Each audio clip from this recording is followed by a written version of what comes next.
Okay, good morning. No, I will re-record the discussion of week 4 or the areas under the standard normal curve.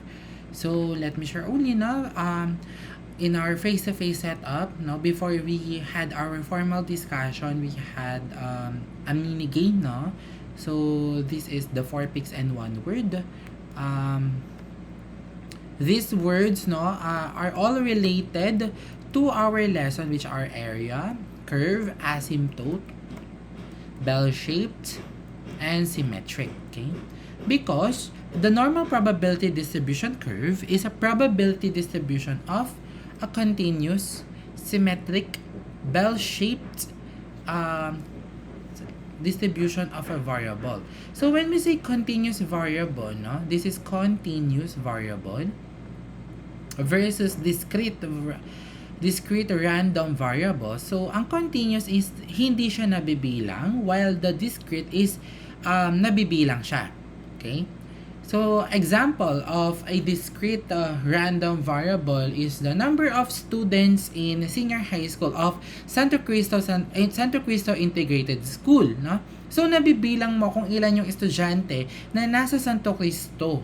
So, yung continuous random variable, ang example nito is the lifespan of a human person. Can we predict kung hanggang kailan ba ang buhay ng tao? O, di ba? It varies. Di ba? So, when we say it is symmetric, no? Ang symmetric, let's say for example, when you are in front of a mirror, no? Then, you can see your reflection, the same reflection on the mirror.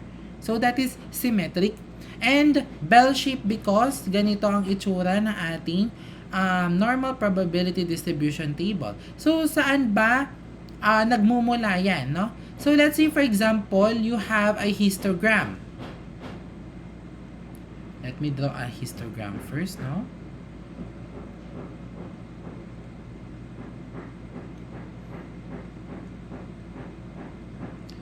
So, you have a histogram. Then, a smooth curve, no, is drawn on the edges of the bars of the histogram. Okay, let's say I'll use black. So, eto, no, so ganyan siya. Ayan. So, hindi siya ganun ka-smooth, no, since I'm using only a tablet, no. So, yan yung pinagmula ng ating bell shape. Okay, kaya bell shape ang ating distribution curve. Okay? So, let's examine further, no? As we tackle about the properties of a normal distribution. So, when we say normal distribution, okay, first property nga is that the mean, the median, and the mode are equal. At saan sila malolocate? Dito, sa peak nung ating bell. Okay, dito. The normal curve is bell-shaped and is symmetric about the mean. So, kung ano yung nakikita nyo sa side na to, ay same lang din siya sa side na to. Kaya nga siya symmetric. Okay? Third, the total area under the normal curve is equal to 1. Why 1? Because, as you know that the summation of all the probabilities should only be equal to 1. That's why, yung mga values na nandito sa loob ng ating bell are all probabilities. Okay? So, yung mga probabilities na yon ay ang mga area. Okay? Area under the normal curve are probabilities. Okay?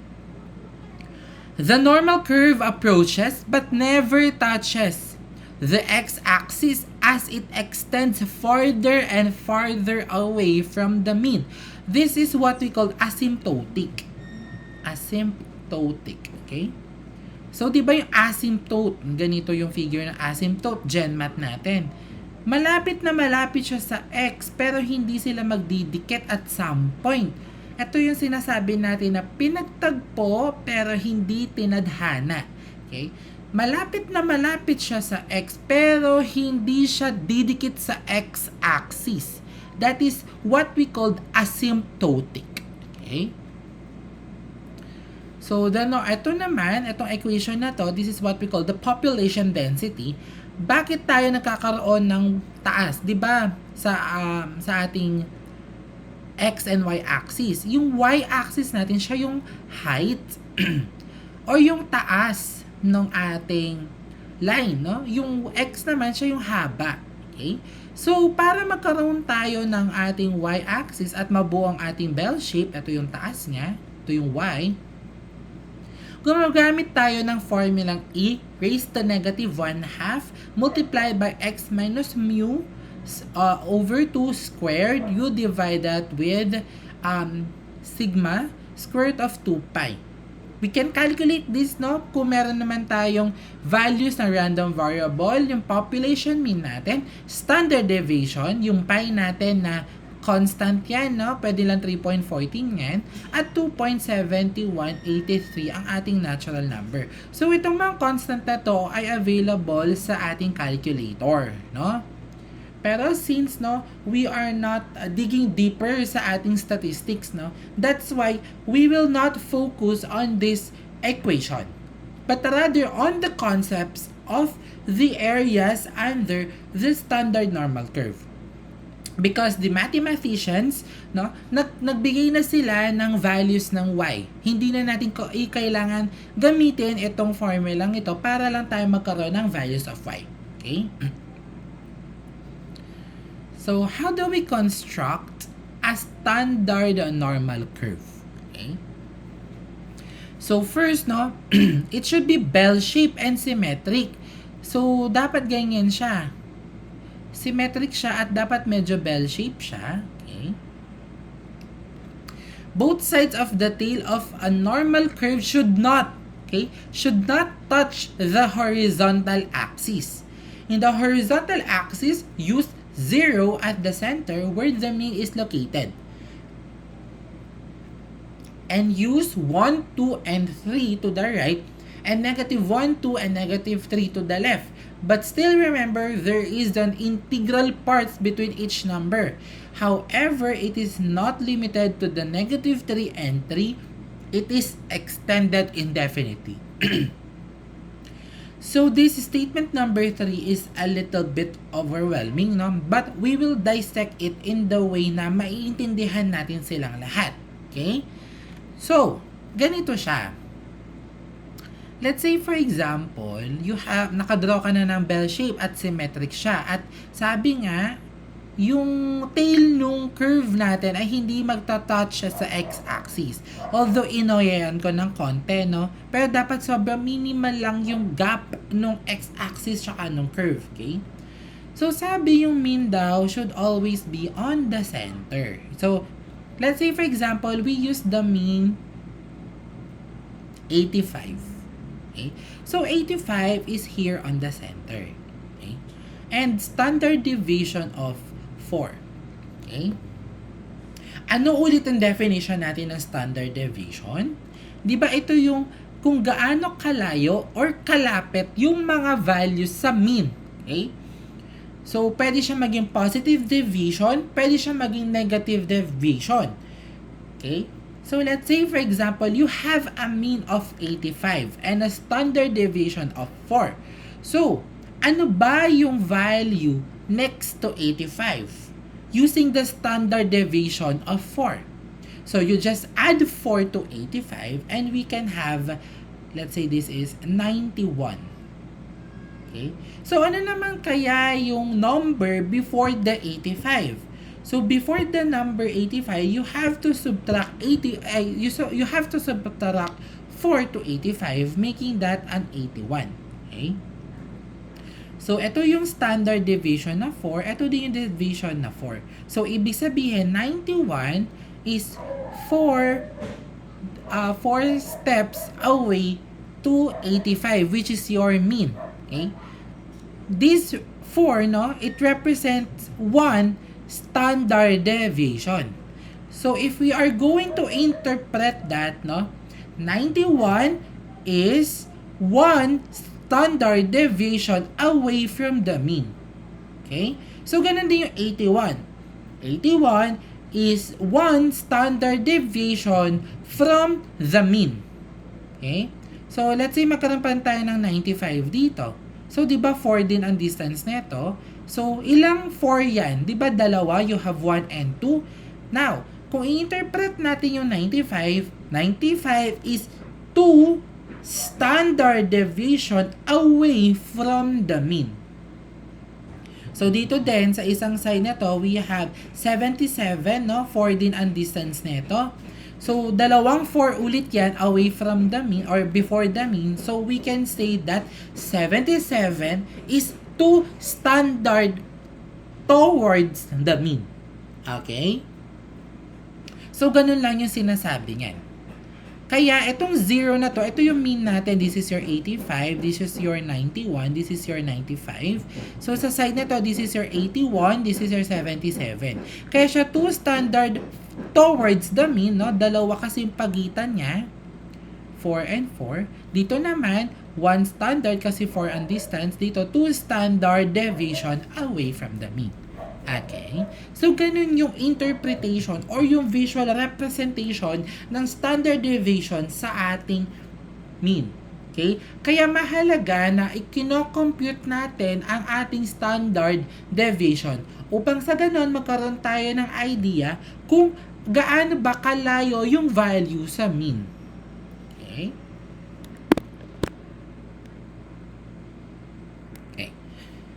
So, ganun yung standard normal curve. Okay. So, make sure na yung interval natin from the mean is equal. So, kung gumamit ka ng 1, ang kasunod dapat niya 2 and 3 and so on and so forth. So, kung gumamit ka ng mga points like 0.5, tapos 1, so dapat ang next ng 1 is 1.5. Dapat yung interval ng x-axis mo is equal dapat siya. Hindi ka pwedeng magsimula ng 1, 2, tas 5. 1, 2, 7, 1, 2, 8. Dapat 1, 2, 3, or 1, or 2, 4, 6. Dapat, you use the concept of skip counting. Okay? So, empirical rule, no? So, yung first, no? Yung distance ng isang deviation. This is one deviation. Okay, that comprises the 68% of the data. Okay, 68% of the data lies within the 1 standard deviation of the mean. Okay, so hatiin natin yung 68 into 34 and 34. Hatiin natin yan into 13.5 and 13.5. Summing all that together, ito siya. This means that 2 standard deviation ang nakapaloob na data sa dalawang standard deviation is the 95% of the data. Hatiin ulit natin yan, magkakaroon tayo nitong kabuuan, no? Therefore, no, pag tatlo na ang standard deviation na distance to the mean, ibig sabihin 99.7% of the data lies within the 3 standard deviation of the mean. So, saan napunta si 0.3%? Andito siya sa mga tail. So, that is 0.15% and this is 0.15%. Okay? Kahit 0.3 yan, kailangan maging transparent tayo. Hindi pwedeng mawala yung 0.3. So, yung 0.15 na sa isang side, tapos 0.15 sa isang side, doon yung mga parang butal-butal. Okay? So, this is just only the empirical rule. Okay? Para malaman natin ano nga ba yung mga data na nakakapaloob sa ating standard normal curve. Okay? So, when you shade this region, let's say for example, itong region lang, yung mga 1 standard deviation, ibig sabihin, 68% of the data ay nakapaloob na doon sa ating standard normal curve. Okay?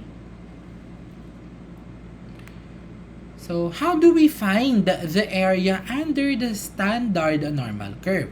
So, dyan sa week 4 ninyo, meron tayong z-table. Okay? Meron tayong z-table. Dyan mo ilolocate yung values or yung area ng standard normal curve. Okay? So, kung may ganito tayong curve, no? This is the mean. Mula dito, pataas dyan sa bundok na yan, 50% yan.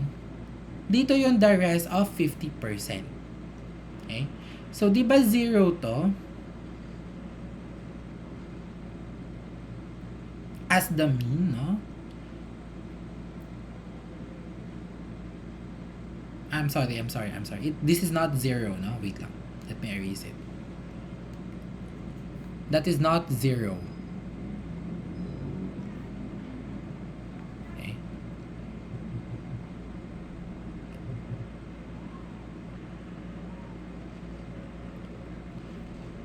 Let's make this as 0.5 because siya yung gitna. Okay? So, kung nakakita na kayo ng mas mababa sa 0.5, lahat ng z values niya ay nandito na siya. So, that is your negative z table. Dun mo na siya hanapin. Higher than 0.5, dun mo hanapin yung positive z table. Okay? Sa positive z table, dun mo makikita yung mga values or yung mga areas under the z-score. Okay?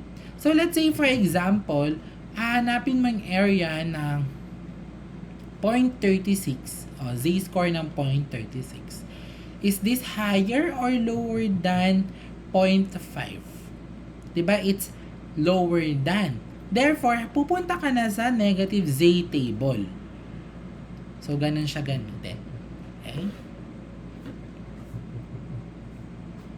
So, laging from the left tayo nagsisimula, no? Kung hahanap man tayo ng ating area. So, let's say for example, no, itong example 1. Find the area under the standard normal curve on the left of 1.58. On the left of 1.58. So, how do we do that, no? So, let me just erase the writings, no? On the left of 1.58.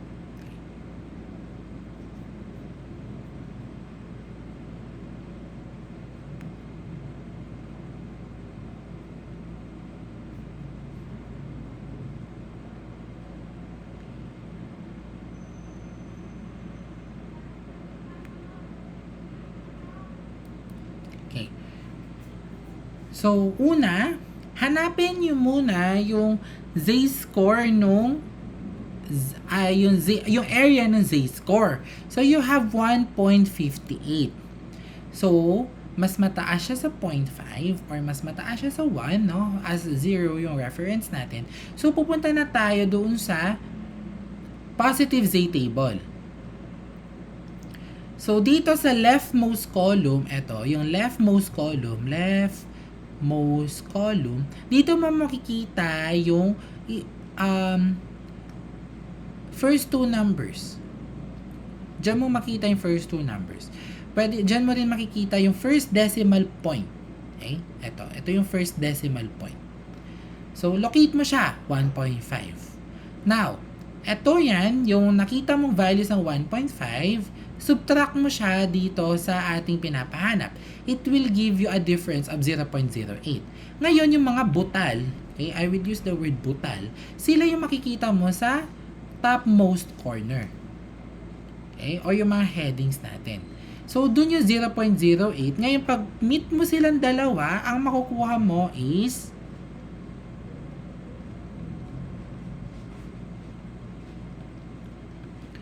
0.9429. Okay? Basta't pag-meet mo lang sila. Yung una mo makita sa leftmost column mo, tapos yung butal doon sa pinakataas, no? Tapos pag-meet mo sila kung saan sila magi-intersect, yun yung value ng ating area. Okay? So, to the left of 1.58, no? So, the first step is to draw, okay? Recap tayo, no? Is to draw the curve, no? Let's make this as a reference of 0. Then, locate where's the 1.58. Dito siya banda. Left down ng 1.58. Ito yung hinahanap nating area. Okay? Kaya, ano, kunin mo yung area niya doon sa z table. Okay? Higher than 0, 0 na siya eh. Sa 0, 0, 0.5 yan. Higher than 0.5 na yung hinahanap, which is 1.58, then proceed ka na sa positive z table. So, that is to the left, no? This is the to the left. Okay, you can pause for a while, then try to internalize the discussion, no? You can always pause for a while. What if daw? Find the area under the standard normal curve on the left of negative 1.58. Okay. So, let me draw a standard normal curve, no? Sorry, medyo banking siya. This is your mean, no? We'll mark that as 0 and an increment of 1, 2, 3, negative 1, negative 2, and negative 3. Sabi niya, on the left of negative 1.58. So, first, no? Draw for visualization to locate where is the z-score is, no? This is negative 1.58, so probably nandito siya. So, sabi niya, on the left of negative 1.58, so ito yung hinahanap natin na area. Okay? Now, this is a negative, then proceed to negative z table. Since lower than 0.5 na siya. Okay? Now, on the z table negative, no, makikita nyo dyan, same lang nito. Yan. Same lang itong table na yan. Okay? Then, kung ano yung kunin nyo muna, no, di ba may ganyan. Hanapin nyo yung negative 1.5 dito, tapos yung butal niyang 0.08. Pag meet nyo yung dalawa, kung ano yung value na pinag-meet nila, yun yung area. Okay? Nung z-score. Okay? Try this. O, binigay ko na. Hanapin nyo muna yung negative 1.5 sa ating leftmost column. Tapos, yung butal niya, paano nakuha ang butal? May 2 steps tayo. Una, kung nakuha mo na yung nasa leftmost corner niya or column niya, subtract mo siya dun sa original number. This is your original z-score, no? Ang makuha mo dyan, 0.08. Ito yung butal. Or, pwede namang you can imagine, no? You have 1.5. Okay? You have negative 1.5. Ano kayong pwede nating i-add upang sa ganun magkaroon tayo ng sum of negative 1.58? Okay? So, pwede mo lagay dito is 8. Pwede mo lagay 0, 0. Okay? Para magkaroon ka na negative 1.58. Okay? You cannot, pwede mo rin hindi i-carry yung mga signs, pero dapat aware ka na kung nasa negative ka lang. Dun sa negative z table ka, maghahanap ng values. Okay? Ganun maghanap ng area under the standard normal curve. Okay? Ibibigay yung z-score, tapos gamitin mo yung z table, tapos, pag ano yung napag-intersect mo doon sa dalawang numbers na yon, yun na yung area. Okay? Ayan siya.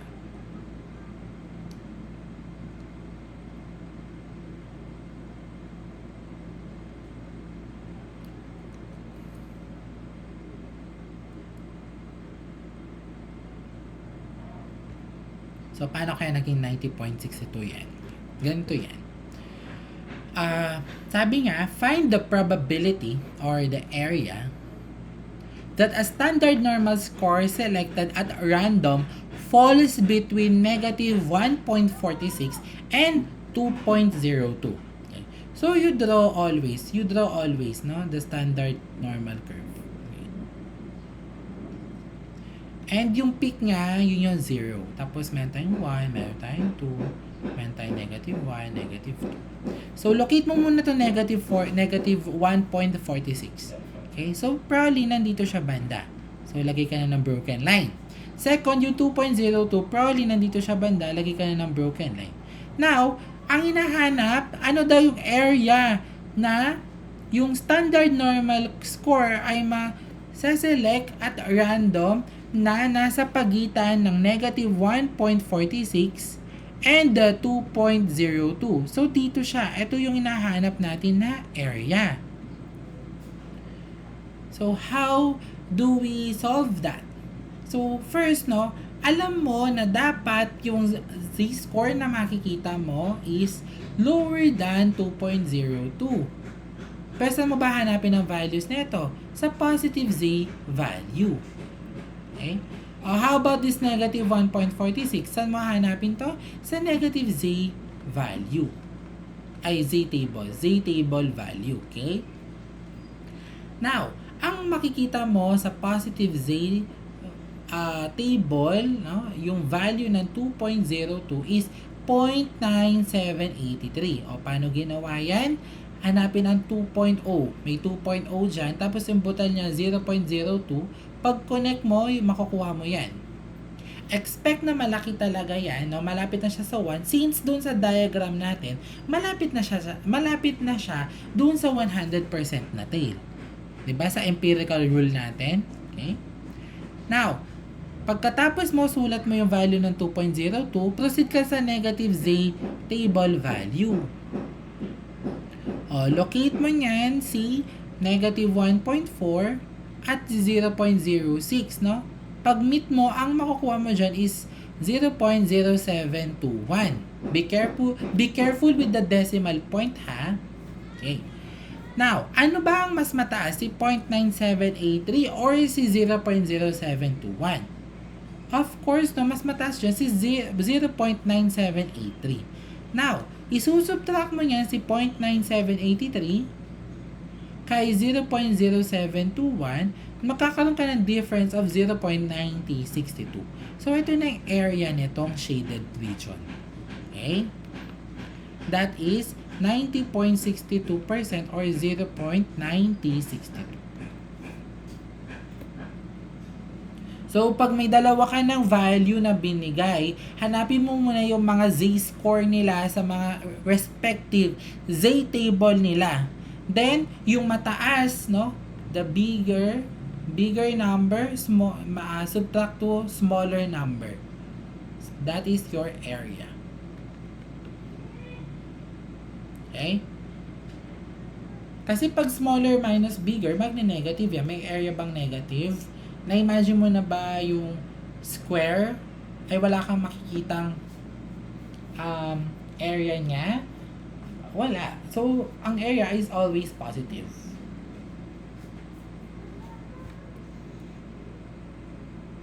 So, sa module ninyo, typo error yan, no? 90.62 ang sagot. O, paano daw to? Find the probability that a standard normal score selected at random falls between negative 1.36 and 2.12. So, how is that? So, nabigyan ka na ng dalawang values. Una mong gawin, hanapin mo muna yung z-scores nila. O, sa negative 1.36, punta ka sa negative z-table, no? Okay, locate. Hanapin mo yung 1.3 at 0.06. Pag meet mo silang dalawa, yun yung value niya. Now, mayroon kang z-score ulit. Hanapin natin ang 2.12.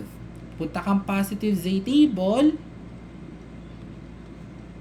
May 2.1 ka doon at 0.02. Pag meet mo silang dalawa, yun yung value niya. Of course, mas mataas ang makuha mong z-score dito. So, ang makuha mo dito is area. Z-score ng 2.12 minus z-score ng negative 1.36. Now, yun yung makuha mong area. Try this, no, as a practice. Okay? So, I gave you the pattern, no, on how to solve that. Okay?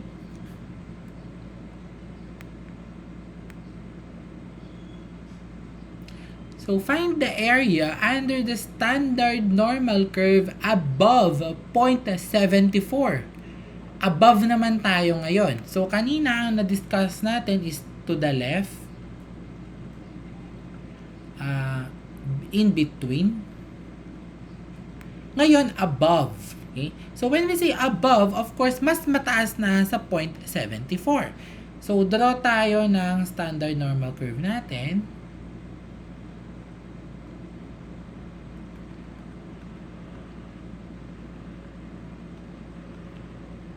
So, let's say, for example, this is yours 0.74. Siyempre, isi-shade mo na, eto niyan, hindi na ito. Kasi nga, above. When we say above, to the right siya.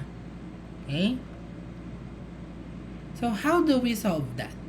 So, since alam natin na ang kabuuan area ng isang standard normal curve is 1, therefore, hanapin natin yung area muna ng to the left, tas i-subtract natin siya sa 1.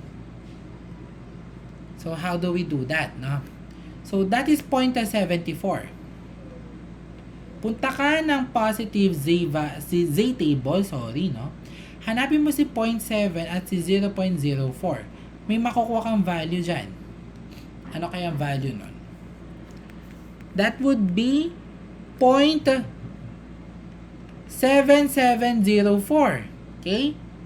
So, pag nakuha mo na yan, hindi pa yan yung area niya. Kasi nga, above tayo. Therefore, ang area above, no, is 1 minus 0.7704. You have to subtract it sa 1, no, lagi. Pag above ang pinag-uusapan. Kasi, walang direktang value pag above. So, you have to subtract it to 1. Okay? So, the answer is 22.96% since, let's say for example, no, i-multiply ko na to sa 100 or this is 0.2296. So, that is your area above the standard normal curve. Okay? So, ang crucial lang dyan is huwag kakalimutan na may 1 minus pa siya. So, first step, draw mo siya para ma-visualize mo kung saan siya banda. Second is that, kunin mo yung value niya sa Z table, positive. Dun mo kunin, no?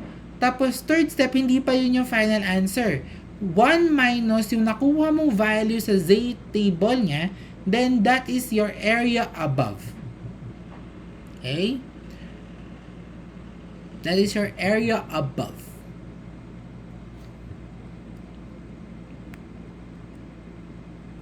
So, dumako tayo sa percentiles. Okay?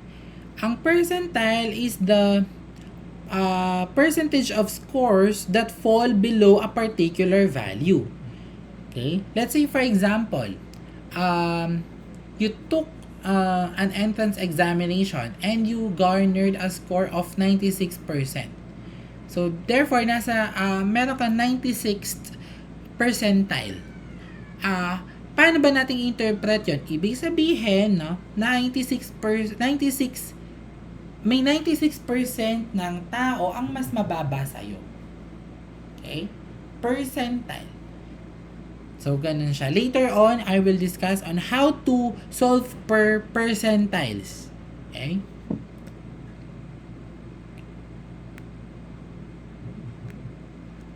So, there will come a time na ibibigay lang sa inyo is the z-score or the area. Ang ibibigay lang itong yellow, yung naka-yellow. Ngayon, nahanapin mo yung z-score. So, pag mi-meet mo lang sila, ipag-add mo lang. Okay? So, let's say, for example, ang pinapahanap is 0.835, 8315. Okay? So, ayun siya. Pag-add mo si 0.9 plus 0.06, it will give you a 0.96.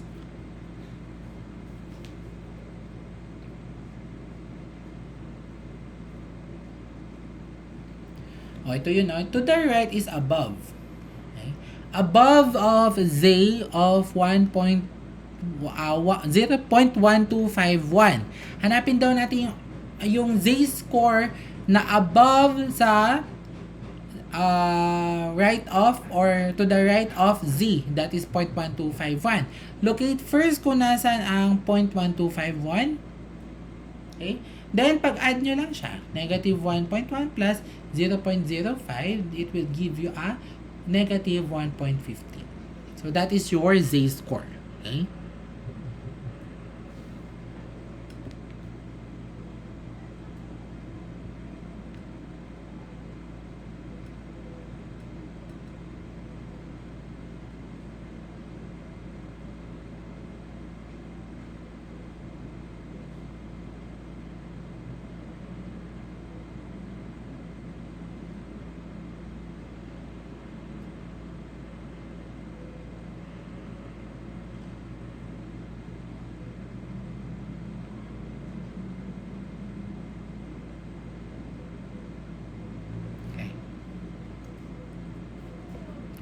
So, most of the random variables that exist in real life are not standard, such as height, weight, and etc.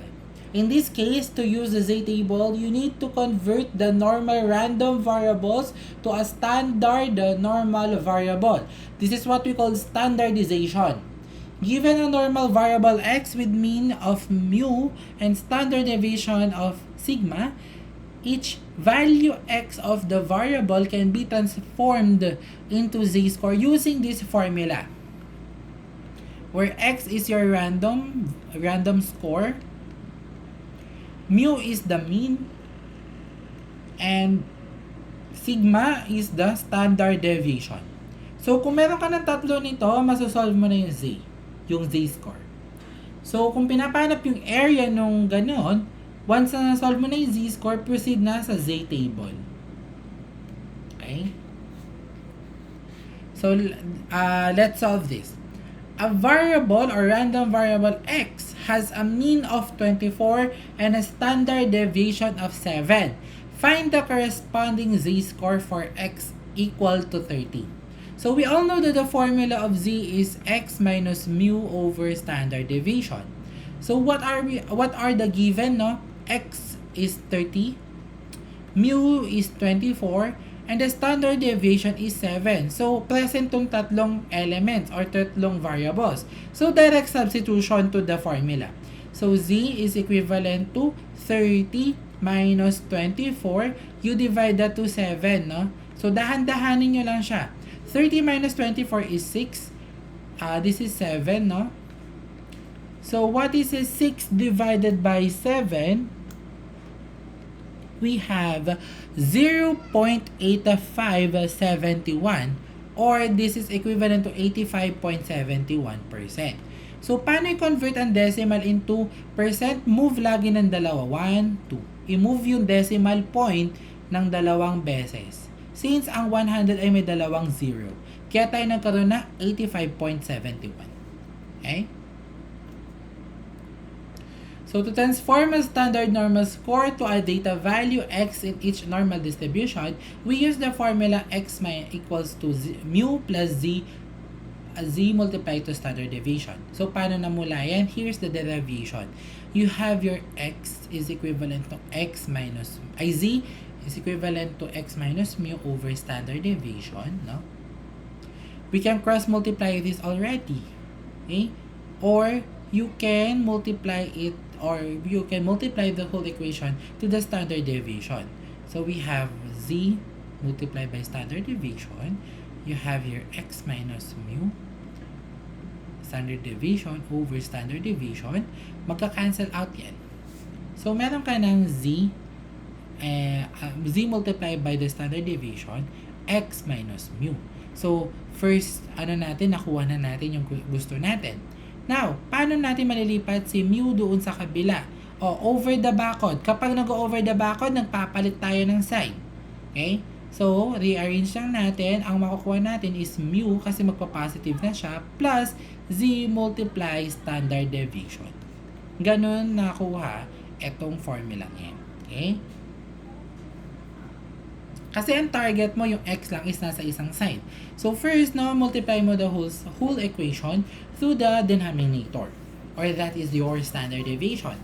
Malilipat na si standard deviation doon kasi magiging product na sila ni z at ni standard deviation. Now, ang natitira na lang is x minus mu tapos z tsaka standard deviation. Okay na tayo sa isang side. So kailangan natin malipat si mean. Paano natin lilipat si mean? Kapag nag-over the backward tayo, naglilipat or nagpapalit din tayo ng sign.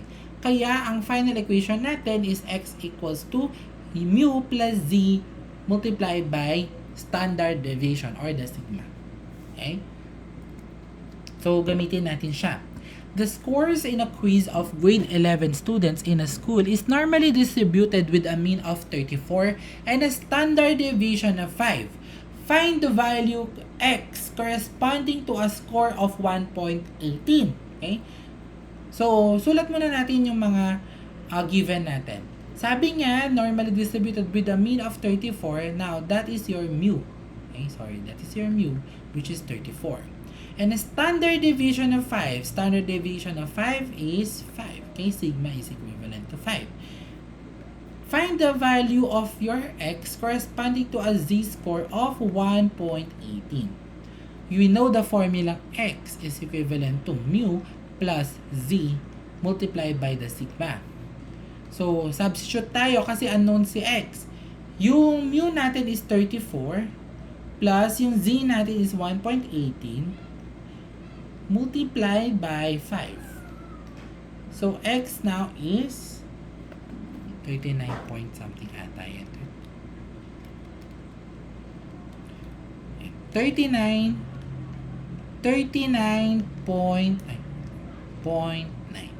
So, yan yung x score natin. Okay? So, kahit ibalik mo ito doon sa z is equivalent to x minus mu over sigma, no? Substitute natin si 39.9. O, checking lang to ha.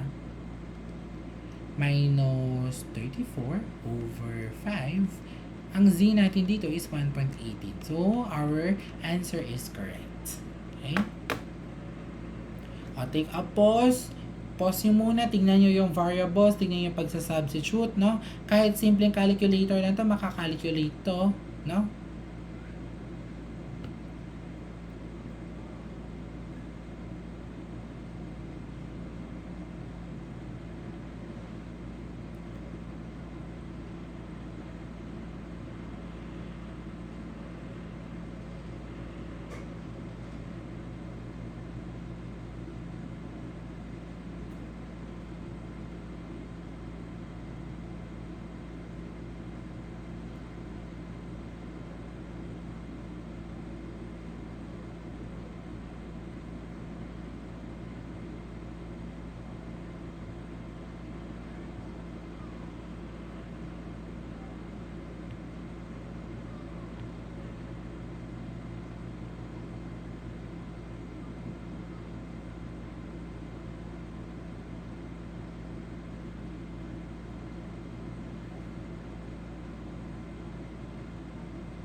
So, solve natin to, no?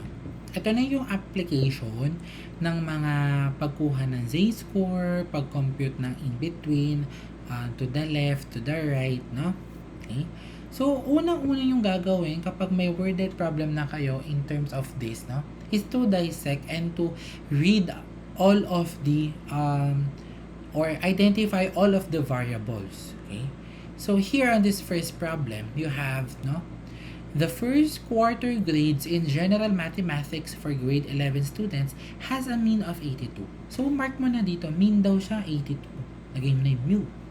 And a standard deviation of 4. So, yung standard deviation mo is the sigma. Assume that this is normally distributed. What percent of the subjects receives grades of 80 and below? Paano kaya ito? Paano kaya natin makukuha yung percentage ng mga students natin na nakakuha ng grades ng 80 and below? Given only the mean and the standard deviation of 40. Okay? So, paano ba natin i-interpret yung 80 and below? So, yung probability daw ng ating x, which is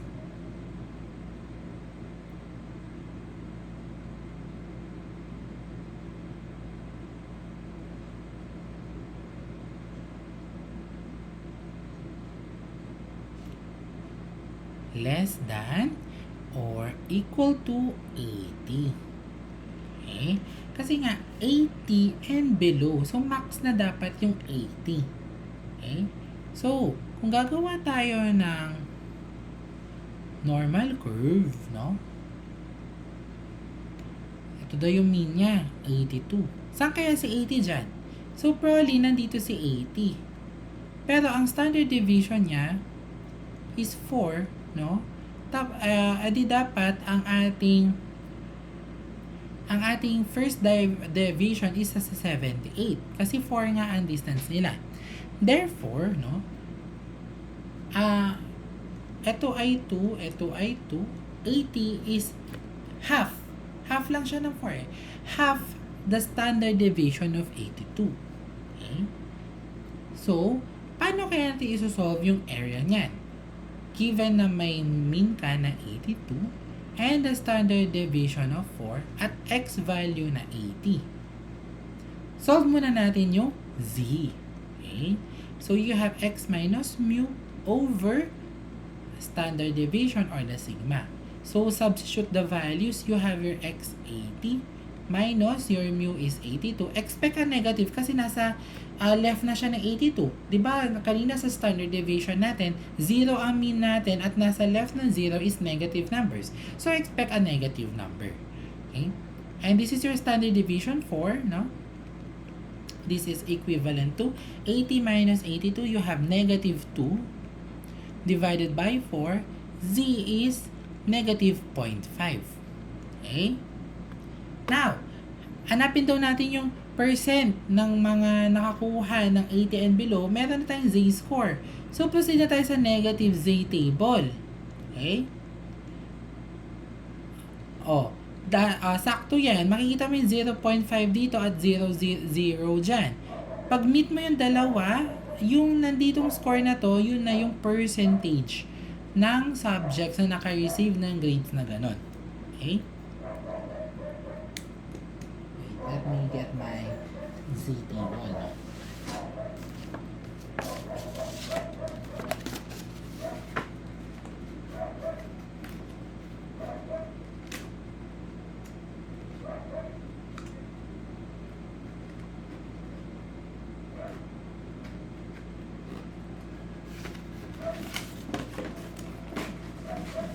Para may sagot siya. Okay?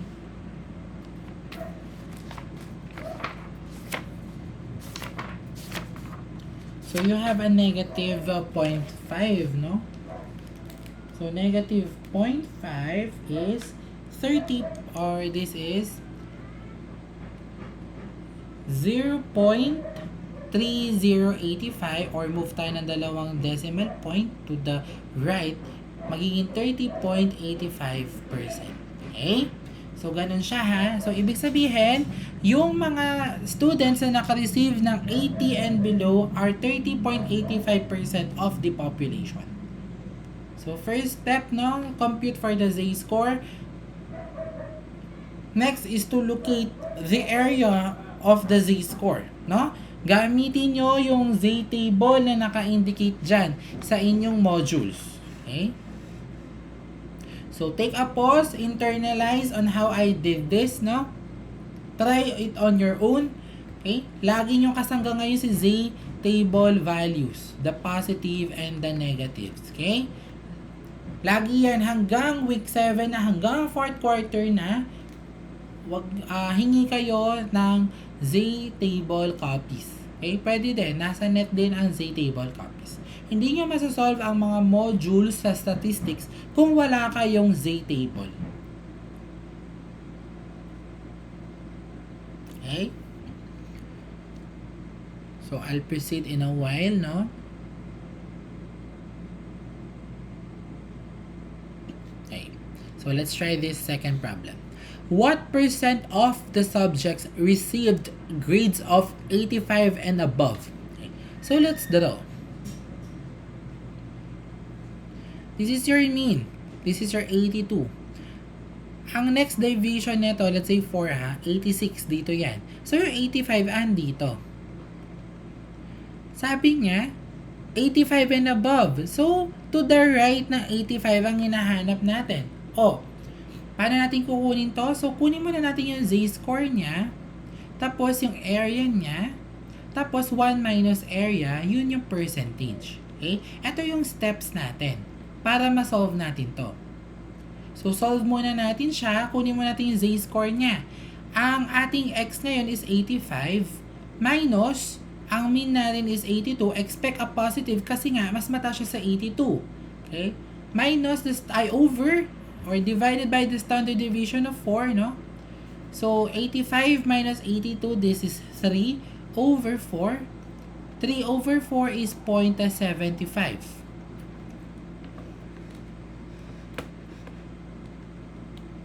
Okay? Now, this is a positive, no? Punta ka yan sa positive z table. So, makita mo si 0.7 dito at si 0.05. Pag connect mo silang dalawa, ang makukuha mo dapat na z-score dyan is 0.7734. 0.7734. Okay?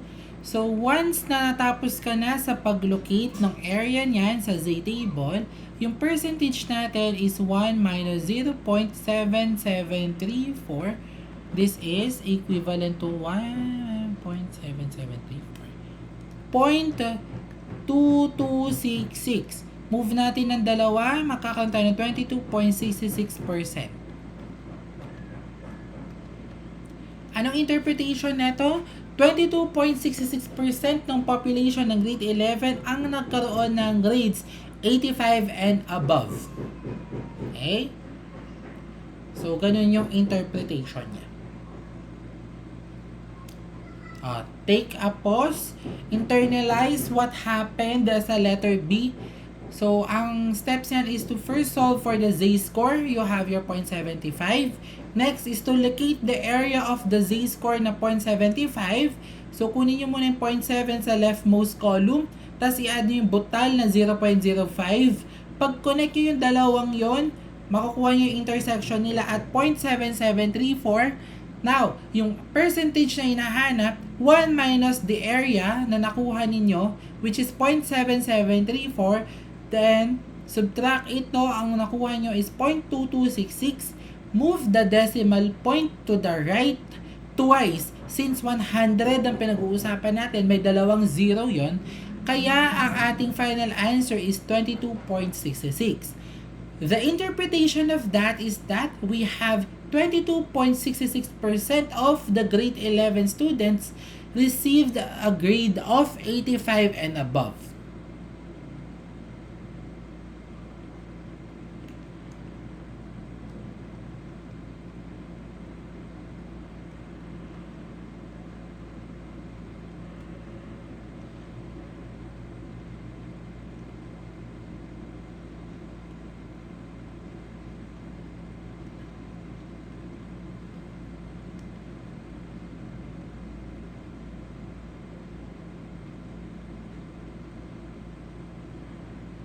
Okay, proceed tayo, no? So, what percent of students receive grades between 81 and 90? So, always draw the bell curve, no? And yung peak niya, yung mean. This is 82. So, 81 in nandito. So, draw tayo ng broken line. So, 90 is somewhere here, siguro. So, inahanap yung area niyan. Yung gitnang yan. Paano kaya natin isosolve yan? So, first, no, find the z-score of the two muna. So, z-score ng 81, you have 81 minus 82. Since negative yan, mag-expect ka na negative divided by 4. This is negative 1 over 4 or this is negative 0.25. Okay? So, punta ka na yan sa negative z-table. Locate for the area. You have negative 0.2 and 0.05. Ang makukuha mo dapat dyan is 0.4013. Okay? So, done ka na sa first step. So, hanapin mo niyan. Second step is the z-score ng 90. You have 90 minus 82 divided by 4. This is 8. Okay? 90 minus 82 is 8 divided by 4. Therefore, ang ating z-score ng 90 is 2.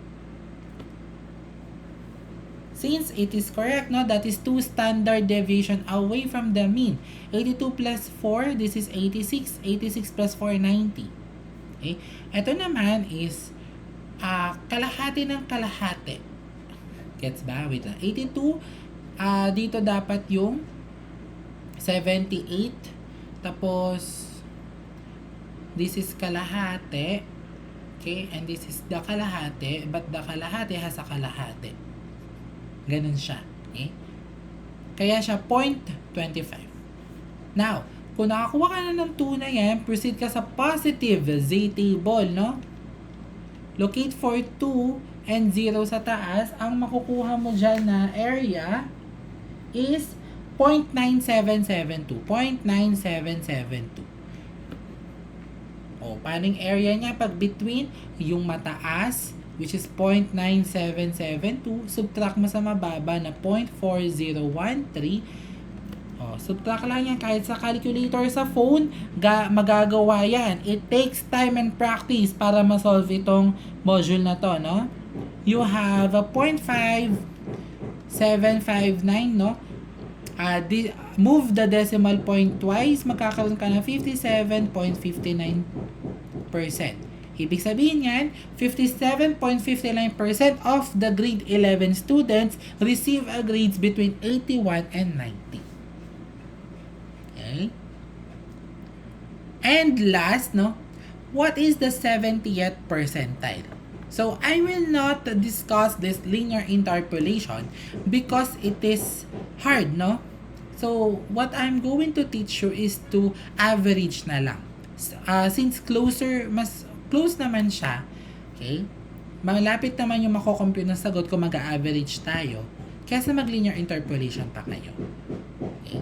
Because linear interpolation can be calculated in a calculator. Dun sa mga alisin natin to. I-discuss ko si 70th percentile, no? Yan. So, pag pinapahanap ang 70th percentile, regardless of the mean and the standard deviation, what you are going to do is to divide the 70 to 100. Since percentile or cent, no, 100 yan, divide mo lahat. Kahit na first percentile yan, second percentile, third percentile, divide mo sa 100 matic. Okay? So, ang resulting nito is 0.7. Okay? Now, is 0.7 higher than or lower than 0.5? It's higher than 0.5, right? Now, pag higher than 0.5 siya, proceed ka sa z-table. Pag lower than 0.5 siya, proceed ka sa negative z-table. Now, tama nga na identify natin na ang 0.7 ay mas mataas sa 0.5. Pero halughugin mo yung table na yan, wala kang makikitang 0.7 sa area. Hindi yung mga nandito, ha. Ito yung mga areas. Z-score tong mga to, yung 0.1, so on and so forth, 0.1, yung mga nandito.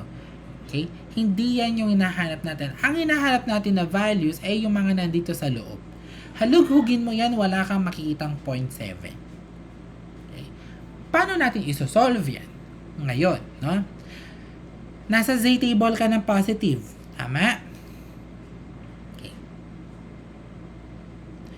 Hanapin mo yung dalawang values. Okay? Yung unang value nga hanapin mo, yung mas mataas sa 0.7 kaso sobrang lapit sa 0.7. Yung pangalawang value na hanapin mo, yung mas mababa sa 0.7 pero malapit sa 0.7. Okay?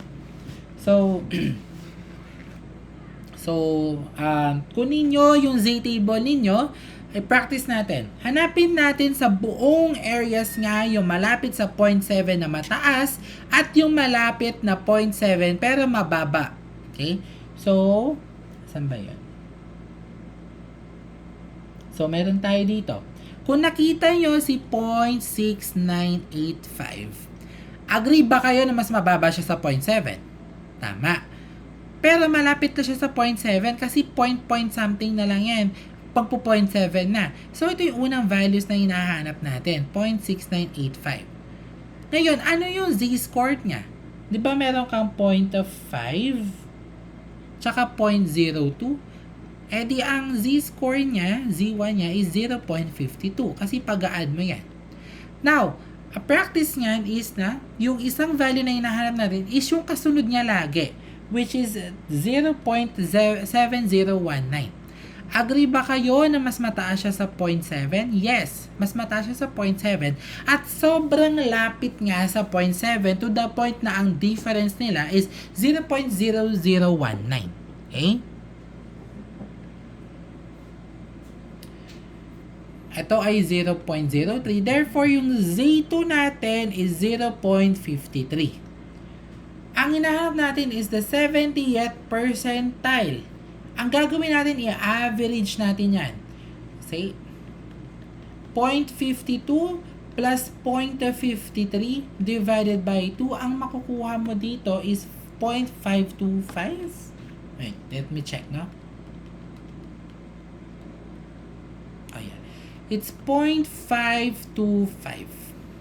Ito na yung hinahanap nating 70th percentile. Move natin dalawang beses, meron kang 52.5%. So, how do we interpret this 52.5%? Asking us what is the 70th percentile. It means that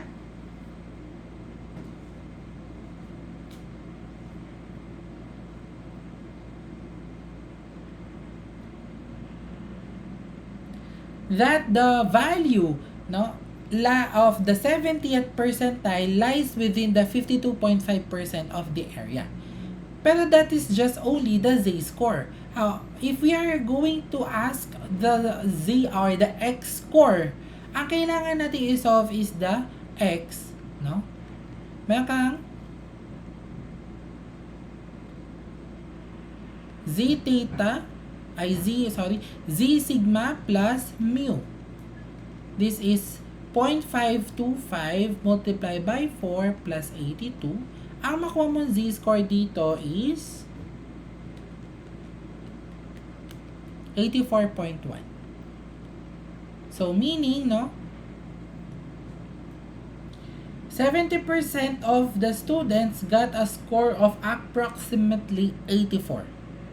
Okay? Yun yung importance ng 70th percentile. Okay? I-run down ko siya. Medyo overwhelming siya, no?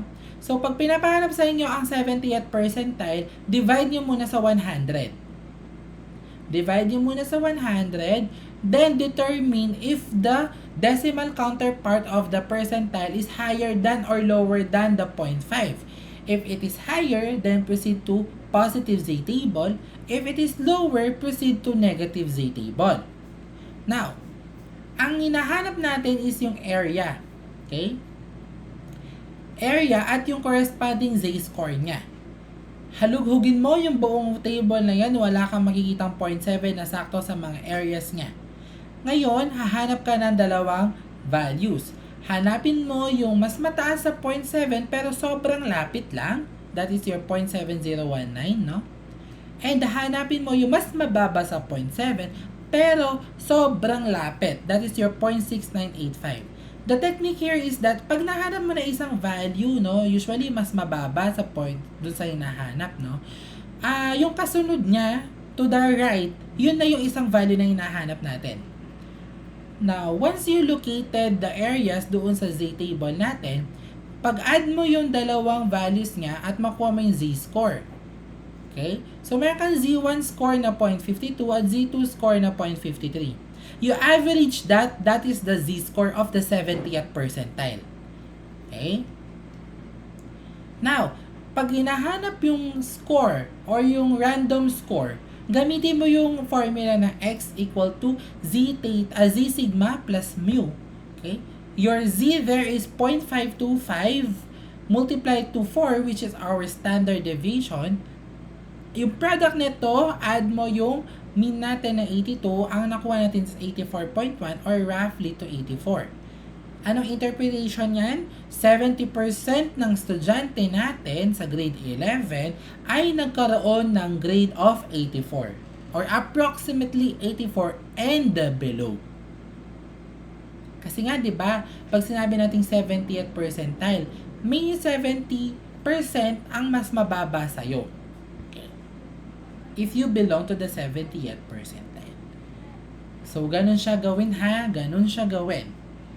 Now, try to answer activity 1 to 5. Then, your activity 5, no, meron tayong reflection dyan. Gagawa kayo ng poster. Poster ang hinihingi ko sa activity 5.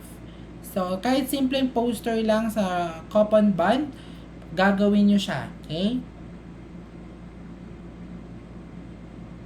So, sisend ko yung link nung ating poster, no? Yeah, yun yung gagawin ninyo. Nagkakaintindihan? So, may mga sagot naman dyan, yung activity 1 to 3. Try to check your answer if you're correct. But the activity 4 ay walang sagot.